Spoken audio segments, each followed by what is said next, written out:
What's going on, YouTube? In today's video, we're going to be talking about the 993. It's a cold Sunday to complain. I hold it in until it rain. I fought demons after fame. I spent millions on terrain. I treat my bitches like Diana. Pretty princess holding. A couple days ago, somebody left a comment saying, why I talk so much about the 990, but I kind of never talk about the 993. And I thought that's a great question. Obviously, my favorite New Balance is the 990.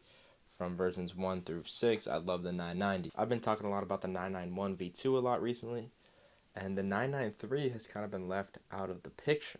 And I was thinking, the 993 is such an amazing shoe, why doesn't it get the respect and credit it deserves? So in this video, we're going to be talking about, is the 993 underrated? Ever since somebody left that comment about the 993, I've been asking myself questions like, why don't I really talk about the 993? Or why don't I wear it as much as I do the other 990 models? So I pulled out my 993 and I wore it a couple days in a row and was kind of just assessing, like, this is an amazing shoe. The 993 is absolute excellence. So I just have a plain gray pair of 993s. In my opinion, this is the best colorway you can get in these. They don't make that many colorways for the 993. I think the only one you can buy on New Balance website is this gray colorway, but I could be mistaken. I've had this sneaker for like 2 to 3 years. I got it for Christmas a couple years ago. And originally it was supposed to be the replacement pair for my 990 V5. These were supposed to be the backups because I didn't want to get the same shoe twice, so I decided to grab a 993. So for the longest time, these were kind of like my nice pair. Like I would wear these out when I needed a nicer looking shoe, as opposed to my beat up 990 V5s. So these are always supposed to just be the clean backup pair that I was going to wear. My 993s are always overshadowed by the 990 V5, so they never really got the love that they truly deserve. But this last week, since I've been wearing these and I took these out of the box and was kind of just assessing them, these are amazingly crafted shoes. The quality on these is absolutely insane. I don't think you'll be able to find a sneaker with this good a quality. I mean, it's obviously made in the USA. So it's similar to the 990s and the 991, but for whatever reason, there's just something about the 993 that kind of puts it like an inch above other 990 models. I don't believe that end cap is in the 993. It says on the sole, Absorb DTS. I'm not really sure what that means, but obviously it's Absorb, so Absorb is a familiar thing. They're in the 998, so it's kind of like end cap, just a little bit different. But from the outsole to the midsole to the suede, the mesh, the quality is just A tier. Like it's absolutely insane. One of my favorite things about this is this nice thick tongue on the top. You have a really thick Made in USA branding on the tongue. It's really comfortable on foot. Also, another cool thing is the Made in USA branding stitched inside with the American flag in the background. I think that's a beautiful touch. On the 990 V6, one of the things I was most disappointed about was the lack of USA branding. And I feel like this 993 really shouts, hey look, I'm made in the United States of America, and I'm proud of it.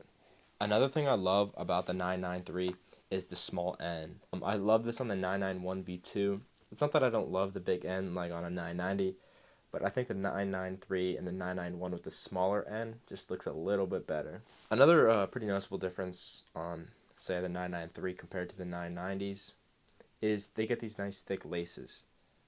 You usually get thin laces with a 990, but for these you get these woven thick laces, which I think are actually a lot nicer, in my opinion. I feel like they'll last longer. So the comfort on these is probably one of my favorite. Like, probably I would put these as like, I would say the 990 V6, the 991 V2, and then these are next up on the comfort. On 990s, I can tell the difference between the end cap and the heel, and then it gets like squishier towards the forefoot and the midfoot. But for this one, it's a smooth ride the entire way. It's kind of like a V4, but a little more firm. I think the more firm it is, the better, because you break it in and it gets super comfortable. So the 993's comfort is utmost quality. Like, when you put it on for the first time, you can clearly tell you're wearing an extremely high quality sneaker, and it's a really comfortable shoe. And ever since I've been wearing it this last week, and I've realized how comfortable it is, I'm gonna be wearing it a lot more. The 993 was originally released in 2008, so it's been a pretty significant amount of time since we've seen another version. So it makes you wonder, they just did the 991 V2. Are they gonna do a 993 V2? Honestly, I don't even think they need to. I think the 993 is as perfect as way it is. I don't know how much more they could change. So we'll see. I would just love to get a 992 on my hands. So hopefully they re-release those soon. So the question is, are these as good as a 990? The answer is yes, absolutely. If you don't have a pair of 993s and you kind of want a gray sneaker, but you don't love any of the 990s, or even if you do love the 990s, I would 100% recommend getting a 993. It's one of the best sneakers of all time. Um, it's definitely top 10 for me. It's a beautiful sneaker, even just by the looks of it. And the more you wear it, the more you beat it up, the better it's going to look. So I highly recommend getting a 993. Thank you guys for watching, and let me know what you guys think about the 993, and if you think it's underrated. I think it deserves a little more love. Have a great day.